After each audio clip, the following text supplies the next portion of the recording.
మీ హిందూ ధర్మంలో 33 కోట్ల మంది దేవతలు కదండి, వారి పేర్లు ఏమైనా చెప్తారా, మేము రాసుకుంటామని చెప్పి కొంతమంది వెటకారంగా అడిగారు. జనులందరి అవగాహన కోసం సనాతన ధర్మంలో 33 కోట్ల మంది దేవతలు ఎవరు అంటే, ముందు కోటి అన్న పదానికి సంస్కృతంలో అర్థం తెలుసుకోవాలి. కోటి అన్న పదానికి వర్గం, విధం, ప్రధానం అన్నటువంటి 3 అర్థాలు వస్తాయి.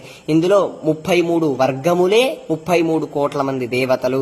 అందులో అష్టవసువులు 8 మంది, ద్వాదశాదిత్యులు 12 మంది, ఏకాదశ రుద్రులు 11 మంది, ఇంద్ర, ప్రజాపతి. వీరినే ఈ 33 మందినే 33 కోట్ల మంది దేవతలుగా విభజించారు. ఇది కేవలం హిందూ ధర్మంలోనే ఉందా అంటే లేదు.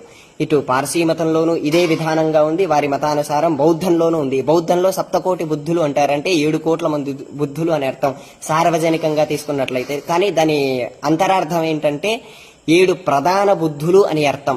ఇప్పటి నుంచి ఎవరైనా మీ సనాతన ధర్మంలో 33 కోట్ల మంది దేవతలు ఎవరు అంటే ఈ వీడియో చూపించండి. నమో నమః.